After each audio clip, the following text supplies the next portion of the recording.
مسلم league کو ابھی تک اٹھانا پڑ رہی ہے۔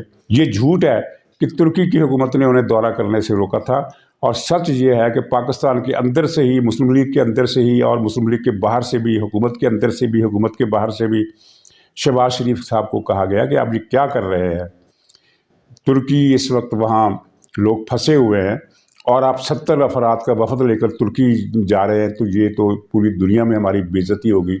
تو پھر شہباز شریف نے وہ فیصلہ واپس لیا، اور اس سے پہلے وہ تمام اخبارات کو آدھے صفحے کے اشتہارات کہ میں ترکی کے دورے پر جا رہا ہوں، یہ نہایت ہی شرمناک حرکت تھی، افسوسناک حرکت تھی اور قابل مذمت حرکت تھی۔ تو شہباز شریف صاحب ماضی میں بھی ایسے ہی کاموں پر تنقید کا نشانہ بنتے رہے کہ وہ اپنی مشہوری اور شہرت کچے انداز سے کرتے ہیں۔ چلیے، جس طرح ایک کوئی پراپر طریقہ ہو جس میں ناجائز پیسہ حکومت کا خرچ ہو، وہ بھی نہیں ہونا چاہیے، لیکن وہ کم سے کم کسی سر میں تو ہو۔ یہ شہباز شریف صاحب بے سرے انداز میں اپنی تشہیر کرتے ہیں۔ مثلا جہاز میں بیٹھ گیا اور فائل نکال لی اور فوٹوگرافر سے کہا کہ فلم بنا کر ٹی وی چینلز کو دے دو، اخبارات کو اس کی فوٹو دے دو کہ میں جناب شہباز شریف صاحب ایسی وزیر اعظم ہیں جو ہوائی جہاز میں بھی بیٹھتے ہیں، تو اس میں بھی وہ فائل پر کام کرتے ہیں۔ یہ دکھانے کی کیا ضرورت ہے؟ کام جو ہوتا ہے وہ نظر آتا ہے۔ نواز شریف صاحب نے کام کیے، 1990 کی دہائی میں انہوں نے موٹر وے بنائی، بعد میں بھی بنائی، دوسرے دور میں بھی بنائی، لیکن وہ موٹر وے جو ہے نواز شریف صاحب بیان دیں یا نہ دیں، وہ ان کی کارکردگی کا اشتہار ہے۔ شہباز شریف نے بڑے شہروں میں ٹرانسپورٹ کے مسئلے حل کیے، بہت اچھا کام ہے۔ وہ بیان دیں، اخبار میں اشتہار چھاپیں یا نہ چھاپیں، بیان دیں یا نہ دیں، سب کو پتہ ہے کہ یہ شہباز شریف نے اچھے کام کیے تھے۔ تو اچھا کام جو ہے وہ خود بولتا ہے، اس کے لیے اشتہار دینے کی ضرورت نہیں۔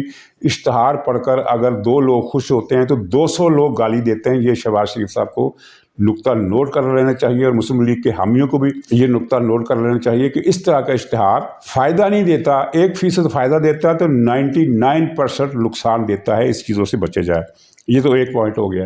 سراج الحق صاحب نے جو بددیانتی کا مظاہرہ کیا کہ IMF کا ملبہ موجودہ حکومت پر ڈال کر اور موجودہ حکومت کو ظالم ٹولہ قرار دے کر اس کے خلاف نکلنے کا مشورہ دیا، عمران خان کے خلاف انہوں نے کبھی کوئی بیان نہیں دیا، اور اس پورے دور میں کبھی عوام سے نہیں کہا کہ ظالم ٹولے کے خلاف حرکت میں آئے۔ اس کے جواب میں خواجہ سعد رفیق نے جو بات کی اس میں کوئی زیادہ معنویت نہیں تھی۔ بہرحال وہ ایک بیان تھا کہ جناب آپ پاناما کیس میں آپ نے جو کیا وہ اس کا کیا دھرا قوم بھگت رہی ہے۔ یہ اس حد تک بات صحیح ہے، لیکن اس کے جواب میں امیر العظم صاحب نے جو بات کی وہ نسبتاً بہتر تھی۔ اس میں انہوں نے کہا کہ باجوہ کی ایکسٹینشن ہم نے نہیں دی تھی، باجوہ کو ایکسٹینشن آپ نے دی۔ ہاں، لیکن اس سے پہلے امیر العظم صاحب کی یہ بیان کی پاناما میں ہم نے تمام افراد کے خلاف کارروائی کا مطالبہ کیا تھا۔ یہ بات اس حد تک تو صحیح ہے کہ جماعت اسلامی کا بیان اور اصولی پالیسی یہی تھی کہ پاناما کیس میں جتنے بھی نام آئے 1000 سے زیادہ لوگوں کے، ان سب کے خلاف کارروائی کی جائے۔ لیکن عملی حقیقت اس کے برعکس ہے۔ سراج الحق صاحب نے جتنی بھی کمپین چلائی وہ صرف نواز شریف کے خلاف چلائی اور کسی کے خلاف نہیں چلائی۔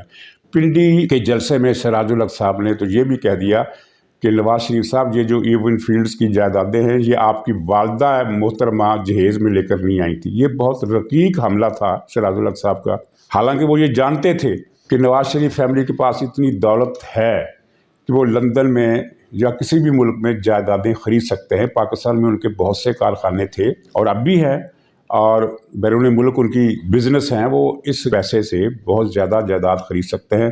ان کو اچھی طرح علم تھا کہ یہ پاناما کیس والی بات جھوٹ ہے۔ اور پھر دوسری بات یہ ہے کہ کچھ لوگ کہتے ہیں کہ نواز شریف صاحب نے موٹر وے کی تعمیر میں کمیشن لیا، اور یہ کہنے والے کون ہیں؟ یہ وہ لوگ ہیں جو اللہ تعالیٰ معاف کرے یہ احادیث رسول بیان کرتے ہیں اپنے پروگراموں میں، اپنے کالموں میں احادیث رسول کا ذکر کرتے ہیں، اس کے بعد جھوٹ بولتے ہیں۔ موٹر وے پر اگر نواز شریف نے کمیشن لیا ہوتا تو سپریم کورٹ نواز شریف کو اقامے پر نااہل نہ کرتی، پھر اس کمیشن لینے کی تحقیقات ہوتی۔ 3.5 سال عمران خان آل پاورفل حکومت کے طور پر موجود رہا، فوج کی اسے مدد حاصل تھی، نیب اس کے پاس تھا، لیکن فوج نے جو پاناما کیس کے پیچھے تھی، اور نہ ہی عمران خان نے وہ موٹر وے کی تعمیر میں کمیشن کا کوئی الزام کسی عدالت میں پیش کیا، نہ اس پر کوئی بات کی۔ یعنی یہ موٹر وے والی کمیشن کی بات ہی جھوٹ ہے۔ اچھا، خیر آگے چلتے ہیں۔ توسیع دی جنرل باجوہ کو مسلم لیگ نے۔ یہاں ایک تلخ حقیقت ہے جس کا ذکر مسلم لیگ کے لوگ نہیں کرنے سے جھجکتے ہیں، اب کچھ اکا دکا کرنے لگے ہیں۔ وہ تلخ حقیقت یہ ہے کہ نواز شریف کی مرضی اور اجازت کے بغیر یہ فیصلہ کیا گیا تھا، شہباز شریف صاحب نے کیا تھا۔ شہباز شریف صاحب کا خیال تھا کہ اگر باجوہ صاحب رہیں گے تو نواز شریف صاحب واپس نہیں آ سکیں گے، اور یہ بات انہیں سوٹ کرتی تھی۔ چنانچہ شہباز شریف صاحب نے باجوہ صاحب کو ایکسٹینشن دے دی، اور نواز شریف صاحب جو تھے وہ چپ کر کے کڑوا گھونٹ پی کر خاموش ہو گئے۔ کیا کہتے، اپنے بھائی کے خلاف بیان دیتے۔ لیکن اب مریم نواز صاحبہ نے دوسری مرتبہ یہ کہا ہے، دوسری مرتبہ، اس سے پہلے سال بھر پہلے کسی جلسے میں انہوں نے کہا تھا کہ اس گناہ میں شریک نہیں تھی۔ دوسرے لفظوں میں وہ یہ بھی بتا رہی ہے کہ اس گناہ میں میرا باپ بھی شریک نہیں تھا، میرے چچا شریک تھا، یہ میرے چچا کا کارنامہ۔ یہ الفاظ انہوں نے نہیں کہے، لیکن مطلب اس کا یہی ہے کہ جب وہ کہتی ہیں کہ اس گناہ میں شریک نہیں تھی، ظاہر ہے وہ تو پارلیمنٹ کے رکن بھی نہیں تھی، اور وہ مسلم لیگ نون کی صدر بھی نہیں تھی، مسلم لیگ کے کسی بڑے عہدے پر بھی نہیں تھی۔ تو چنانچہ وہ ان کے تو اس گناہ میں شریک ہونے کا کوئی سوال ہی پیدا نہیں ہوتا، کہ وہ چاہتی بھی تو نہیں شریک ہو سکتی تھی۔ تو جب اس کے باوجود وہ جب کہتی ہیں کہ میں اس گناہ میں شریک نہیں تھی، تو وہ دوسرے لفظوں میں یہ کہہ رہی ہیں کہ میرا باپ، یہ اس گناہ میں میرا باپ شریک نہیں تھا، یعنی ہم لوگ شریک نہیں تھے۔ مسلم لیگ ہی کے ایک لیڈر، جن کو شہباز شریف صاحب زیادہ پسند نہیں کرتے، جاوید لطیف صاحب، انہوں نے کل پھر یہ بیان دیا، تقریر کی، کہ باجوہ کی جو ایکسٹینشن تھی وہ نواز شریف صاحب کی مرضی کے خلاف، مسلم لیگ نون کی پاکستانی قیادت کی مرضی سے یہ ایکسٹینشن ہوئی، اور یہ واقعتاً بہت بڑا گناہ تھا۔ اگر اس وقت باجوہ کو ایکسٹینشن نہ دی جاتی تو اگلے 3 سال انہوں نے جو تباہی مچائی، انہوں نے میں کہ لفظ اس غلط استعمال کر گیا، اس نے جو تباہی مچائی، کیونکہ یہ پاکستان کا بدترین دشمنوں میں سے ایک ہے باجوہ۔ جتنا بڑا دشمن پاکستان کا یحییٰ خان تھا، جتنا بڑا دشمن مشرف تھا، اتنا ہی بڑا دشمن یہ باجوہ تھا۔ تو باجوہ کو تباہی کے لیے مزید 3 سال نہ ملتے۔ اگر باجوہ کہتا کہ مجھے تم نے ایکسٹینشن نہ دی تو میں مارشل لا لگا دوں گا، تو یہ بات نوٹ کر لیجیے کہ اس وقت باجوہ مارشل لا لگانے کی 1% پوزیشن میں بھی نہیں تھا، اور اگر وہ مارشل لا لگاتا تو خود فوج کا ادارہ اس کی مخالفت کرتا اور اسے مارشل لا لگانے نہ دیتا یا اٹھا کر باہر پھینک دیتا۔ تو یہ مسلم لیگ کا ایک جرم ہے یا قصور ہے یا بلنڈر ہے، جو بھی کہہ لیں، جس کی سزا پاکستان کے عوام نے بھگتی، اور اس جرم میں نواز شریف صاحب شریک نہیں تھے، مریم نواز صاحب شریک نہیں تھی۔ یہ سارا فیصلہ شہباز شریف صاحب کا تھا، اور شہباز شریف صاحب نے بعد میں بھی یہ کام کیا۔ وہ آخری وقت تک جنرل باجوہ کو دوسری ایکسٹینشن دلوانے کے لیے سرگرم رہے۔ دلائل کا انبار لے کر گئے وہ نواز شریف کے پاس، جب قاہرہ سے لندن گئے تو پورا ایک انبار ان کے پاس دلائل کا تومار تھا کہ جناب یہ فائدے ہوں گے باجوہ کو اگر ہم نے مزید ایکسٹینشن دے دی۔ لیکن وہ یہ کہتے ہوئے بھول گئے کہ یہ دراصل یہ مطالبہ عمران خان کا ہے کہ باجوہ کو ایکسٹینشن دو۔ نواز شریف صاحب نے صاف کہہ دیا کہ جاؤ ان سے کہہ دو کہ مارشل لا لگانا ہے تو مارشل لا لگا دو، میں نے نہ تو ایکسٹینشن دینی ہے، نہ ہی وہ عباس کیا نام تھا اس کا، نہ اس کو آرمی چیف بنانا ہے۔ جو کرنا ہے انہوں نے کر لیں، جو ٹانگ توڑنی ہے ہماری توڑ لیں، جو مارشل لا لگانا ہے لگا لیں۔ پھر شہباز شریف صاحب بے بس ہو گئے، اور پھر اس کے بعد آ کر انہوں نے نواز شریف کے حکم کے مطابق ہی فیصلہ کیا، اور یہ ایک اچھا کام کیا۔ ورنہ وہ چاہتے تو پاکستان آ کر نواز شریف کی مرضی کے بغیر باجوہ کو ایکسٹینشن دے سکتے تھے، یا اظہر عباس کو آرمی چیف لگا سکتے تھے، لیکن انہوں نے یہ جرأت نہیں کی۔ یہ ایک فیصلہ اچھا انہوں نے کیا، اور اس کا پاکستان کو فائدہ ہوگا، ابھی نہیں تو کل فائدہ ہوگا، لیکن اب فائدے کی جو منزل ہے وہ سامنے موجود ہے۔ خدا کرے کہ اس کی طرف یہ سفر کا رخ جو ہے وہ چلتا رہے۔ ناظرین، جیل بھرو تحریک کا المناک انجام ہو گیا ہے۔ وہ غنچہ ہے جو کھلنے سے پہلے ہی مرجھا گیا ہے، اور پی ٹی آئی کے رہنماؤں نے خان کو کہا ہے کہ خان صاحب جیل بھرو تحریک میں کوئی آدمی نام لکھوانے نہیں آ رہا۔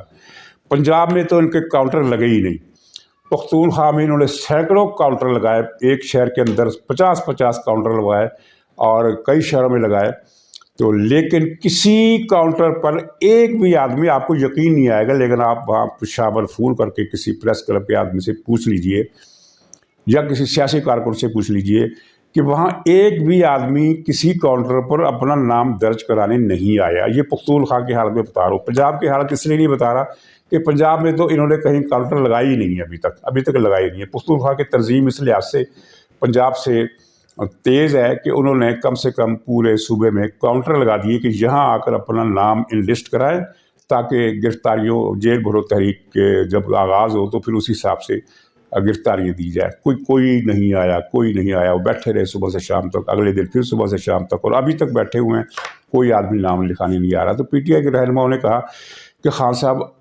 اب کیا کریں گے، کیونکہ اگر ہم اس تحریک کو واپس لینے کا اعلان کرتے ہیں تو بہت زیادہ بے عزتی ہوگی. یہ جو کل امریکی سازش سے انکار کیا، اس کی جو بے عزتی ہوگی وہ عمران خان اور پوری پی ٹی آئی کے گلے میں پڑ گئی ہے. ایبسلیوٹلی ناٹ کا بیانیہ، اس کا تباہ لگ رہا ہے. مراد سعید کا تباہ لگ رہا ہے.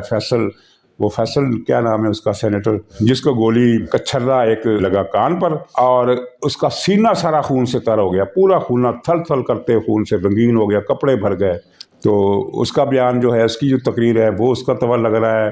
امریکی سازش، سائفر، ایبسلیوٹلی ناٹ، غلامی نامنظور، حقیقی آزادی، ہم کوئی غلام ہیں، وہ ساری چیزیں بڑھ کے رہ گئی. پنجابی محاورے کے مطابق بہت ہی زیادہ بڑھ کے رہ گئی.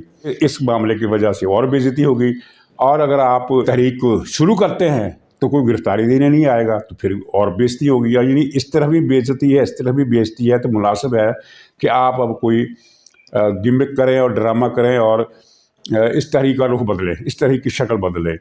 چنانچہ اب یہ فیصلہ ہوا ہے، جس کا اشارہ کل عمران خان نے دیا، کہ 90 دن تک اگر انہوں نے الیکشن نہ کرائے تو اس کے بعد حکومت غیر آئینی ہو جائے گی، پھر ہم سڑکوں پر آئیں گے. تو اب یہ تیاری کر رہے ہیں کہ جیل بھرو تحریک کا نعرہ ایک دم گول کر کے سڑکوں پر آؤ تحریک چلانے کا اعلان کریں گے. اور جلسوں کے لیے پی ٹی آئی کی اس اجلاس میں منظوری دے دی گئی ہے کہ اب جلسے کیے جائیں گے پورے ملک میں، لیکن خاص طور سے پنجاب میں اور پختونخوا میں جلسے کیے جائیں گے. جلوس نکالنے کا فیصلہ ابھی بھی نہیں کیا، کیونکہ سڑکوں پر آنے کا مطلب جلسہ کرنا نہیں ہوتا پوری طرح. سڑکوں پر آنے کا مطلب ہوتا ہے جلوس نکالنا، جس کو ایجیٹیشن کہتے ہیں. تو کسی ایک حد تک تو جلسہ کرنا بھی سڑکوں پر آنے کی مترادف ہوتا ہے، لیکن بہرحال جلسہ گاہ سڑک پر نہیں ہوتی، سڑک سے ہٹ کر ہوتی ہے. اور وہ 1-2 گھنٹے کے لیے لوگ جم کر بیٹھتے ہیں، قانون کے دائرے میں بیٹھتے ہیں، کسی قانون کی خلاف ورزی نہیں ہوتی. لیکن جلسوں میں آنے سے بہت سارا اختلاف ہے. آپ سمجھتے ہیں کہ جلسوں کا کیا مطلب ہوتا ہے. اگر دفعہ 144 سے لگی ہو تو جلوس جو ہے وہ غیر قانونی ہو جاتا ہے، اور اس جلوس کا پھر پولیس سے تصادم بھی ہو جاتا ہے. کئی اور مسئلے ہوتے ہیں. اور جلوس میں پارٹی کی حقیقی قوت نظر آتی ہے، جلسے میں حقیقی قوت نظر نہیں آتی. جلسے میں مخالف بھی آ جاتے ہیں، تماشائی بھی آ جاتے ہیں، سارے شہر کے بیکار لوگ، ہر طرح کے لوگ آ جاتے ہیں. یعنی پارٹی کے حامیوں کے علاوہ ایسے لوگ جن کا پارٹی سے کوئی تعلق نہیں، شغل ملا. اور عمران خان تو آپ کو پتہ ہے وہ تو رنگ اور نور کی برسات جماتا ہے اپنے جلسوں میں.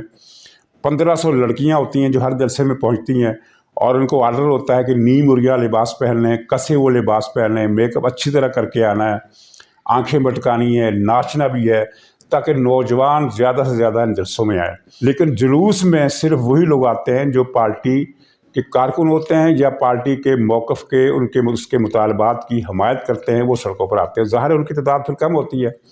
اگر کوئی پارٹی کسی شہر میں 25,000 کا جلسہ کر لے، 25,000 کا جلسہ بہت بڑا میگا قسم کا جلسہ ہوتا ہے، بہت بڑا ایونٹ ہوتا ہے. اگر وہ 25,000 کا جلسہ کرتی ہے تو جب وہی پارٹی جلوس نکالے گی تو اس میں 5,000 سے زیادہ آدمی نہیں آتے بالعموم. تو سڑکوں پر آنے کا جو یہ نعرہ ہے وہ جلسوں تک محدود رہے گا. یہ فیصلہ فی الحال یہ بھی ہوا ہے کہ ہم جلسے کریں گے لیکن جلوس نہیں نکالیں گے. تو اب جلسوں میں پھر ایک اسٹریٹجی کا پرابلم آ گیا. وہ یہ ہے کہ جلسہ عمران خان کے بغیر کامیاب نہیں ہوتا. ہاں کچھ ہوتا ہے، جیسے کوئی ایم این اے ہے اپنے علاقے میں بہت ہی پاپولر ہے یا بہت ہی مؤثر ہے، جیسے پختونخوا میں امیر مقام ہے، یا جیسے پختونخوا میں محمود خان ہے سوات والا پی ٹی آئی کا. ان لوگوں کے اپنے اپنے حلقے میں ایک مضبوط تاثر ہوتا ہے. جیسے لاہور میں آپ یہ کہہ لیں کہ خواجہ سعد رفیق اپنے حلقے میں پاپولر ہے. یعنی وہ خواجہ سعد رفیق اگر نواز شریف صاحب یا مریم نواز صاحبہ کے بغیر بھی جلوس نکال لے تو 1,500-2 ہزار آدمی تو اکٹھے آ ہی جائیں گے وہاں. یعنی اتنی طاقت ہوتی ہے. لیکن زیادہ تر ایم این اے اس قابل نہیں ہوتے، وہ 500 آدمی لانے کے بھی قابل نہیں ہوتے. تو ایسے لوگ تھوڑے ہوتے ہیں، ہر صوبے میں ہوتے ہیں، پنجاب میں، سندھ میں، بلوچستان میں، پختونخوا میں. ایسے ایم این اے یا علاقائی یا مقامی سیاستدان ہوتے ہیں جن کی اپیل پر 1,000، 1,200، 1,500، 2,000 آدمی نکل آتا ہے. اور اگر وہ زیادہ طاقتور ہوں تو 5-6 ہزار آدمی بھی نکال لانے میں کامیاب ہوتے ہیں. لیکن مرکزی قیادت کا وہ بدل پھر بھی نہیں ہو سکتے. تو مرکزی جلوس جو ہے وہ تبھی نکلتے ہیں جب ان کو پتہ ہو کہ ہمارا لیڈر یا تو سڑکوں پر ہے یا وہ جیل میں ہے۔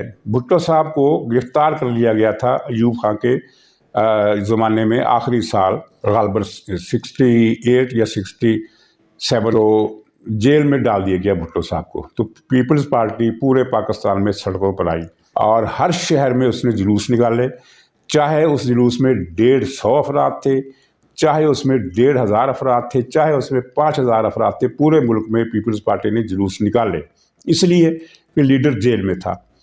دوسری صورت یہ ہے کہ لیڈر خود قیادت کر رہا ہو، یعنی اسلام آباد یا کراچی یا لاہور کی کسی شاہراہ پر ہو، تو وہ حیدرآباد اور دادو اور شکارپور اور ڈیرہ غازی خان اور فورٹ عباس میں بھی لوگوں کو پتہ ہوتا ہے کہ ہمارا لیڈر لاہور میں اس وقت جلوس نکال رہا ہے، ہم بھی جلوس نکالیں۔ تو اس طرح تحریکیں چلتی ہے۔ پی این اے کی تحریک کامیاب تب ہوئی تھی جب اس کی ساری لیڈرشپ گرفتار ہو گئی تھی۔ لیڈرشپ نے جو جلوس نکالے وہ پہلے مرحلے میں تھے، اس کے بعد تمام گرفتار ہو گئے، اس کے بعد کوئی لیڈر نہیں تھا میدان میں، دوسری سب بھی گرفتار، تیسری سب بھی گرفتار، تو پھر محلہ گلی لیول کے لیڈر رہ گئے تھے پی این اے کے پاس۔ پی این اے کے پاس کوئی لیڈر نہیں رہ گیا تھا۔ اس کے باوجود پاکستان کے ہر شہر میں نہیں، ہر شہر کے ہر محلے میں، ہر شہر کے ہر محلے میں ہر روز صبح اور شام کی بنیادوں پر جلوس نکلتے تھے۔ صبح الگ جلوس نکلتا تھا، سے پہر یا شام کے وقت الگ جلوس نکلتا تھا۔ لیکن ایک ایسا لیڈر جو نہ سڑکوں پر ہو اور جو نہ جیل میں ہو، وہ عوام سے کہے کہ سڑکوں پر آ جائے، تو عوام اس کی پارٹی کے لوگ، اس کی پارٹی کے حامی سڑکوں پر نہیں آئیں گے۔ لیکن بہرحال اب انہوں نے یہ چال نکالی ہے کہ جیل بھروں کے بجائے سڑکوں پر آؤ کی تحریک چلائی، یعنی جیل بھروں کا دیہانت ہو گیا ہے، وہ نرخ واشی ہو گیا ہے، جو بھی مرضی کہہ لیں۔ اب جیل بھرو تحریک کا ایشو نہیں رہا۔ اب عمران خان نے بھی اشارہ دیا کہ جلسے کریں گے، احتجاج کریں گے۔ ناظرین، آخر میں الیکشن کمیشن کو جو ہائی کورٹ کا حکم ہے، جس کے بارے میں احمد بلال محبوب صاحب نے بڑی اچھی بات کی کہ اب ایک ہائی کورٹ کا جج بھی آئین لکھے گا، یہ بڑا خطرناک رجحان ہے۔ اس پر قمر دلشاد جو سابق سیکرٹری رہے الیکشن کمیشن کے، اور ان کی بات میں جو وزن آتا ہے وہ اس لیے آتا ہے کہ انہیں متعلقہ قوانین کی ساری شقیں زبانی یاد ہیں۔ قمر دلشاد یا عرفان قادر، ان لوگوں کو قانون کی متعلقہ جو سبجیکٹ ہے اس کی تمام شقیں اور ان کی ذیلی شقیں سب یاد ہیں۔ تو انہوں نے، قمر دلشاد نے کہا ہے کہ انہوں نے ایک آرٹیکل کا حوالہ دیا ہے 237 کہ اس کے تحت الیکشن کمشنر کو ہائی کورٹ کوئی ڈکٹیشن دینے کا مجاز ہی نہیں ہے۔ الیکشن کمیشن کا سٹیٹس سپریم کورٹ کے چیف جسٹس کے برابر ہے۔ چیف الیکشن کمشنر کا جو سٹیٹس ہے وہ سپریم کورٹ کے چیف جسٹس کے برابر ہے۔ یعنی یہ نہیں کہ وہ سپریم کورٹ کی طرح فیصلے بھی دے سکتا ہے مختلف معاملات پر، نہیں، صرف اپنی ڈومین میں الیکشن کمیشن سے متعلق وہ فیصلے دے سکتا ہے۔ تو ہائی کورٹ اس کو ڈکٹیٹ کر ہی نہیں سکتی، اور اس اختیار کے تحت قمر دلشاد نے کہا کہ اس آرٹیکل کے تحت اگر ہائی کورٹ یا کوئی اور ادارہ الیکشن کمیشن کو ڈکٹیٹ کرتا ہے، اس کے اختیارات کم کرنے کی بات کرتا ہے، کوئی ایسا فیصلہ دیتا ہے، تو الیکشن کمیشنر کو اختیار ہے کہ وہ اس فیصلے کو اٹھا کر باہر پھینک دے، ڈسکارڈ کر دے، ماننے سے انکار کر دے۔ تو یہ ہے پوزیشن آئینی۔ اب اس پوزیشن میں پی ٹی آئی کیا فیصلے کرتی ہے؟ پی ٹی آئی کے ہم خیال جج جنہوں نے 90 دن میں الیکشن کرانے کا حکم دیا تھا، وہ کیا فیصلے کرتا ہے، یہ دیکھنے کی بات ہے، لیکن قانونی پوزیشن انہوں نے واضح کر دی ہے۔ تو ناظرین، کل کے روزنامہ جنگ میں نے نعیم مسعود صاحب کا کالم پڑھا، اچھا کالم تھا۔ تو اس میں ایک فقرہ انہوں نے کوٹ کیا ہے کہ کوئی امریکہ کے قانونی ماہر تھے، لیگل اسکالر، انہوں نے لکھا ہے اسٹیفن بریر۔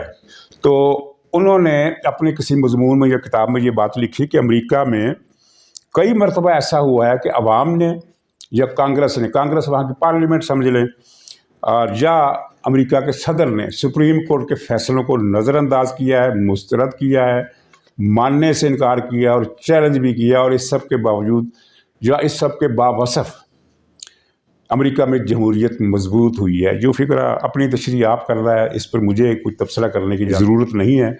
تو ناظرین، اجازت دیجیے، انشاءاللہ اگلے بلاگ میں پھر ملاقات ہوگی، تب تک کے لیے خدا حافظ۔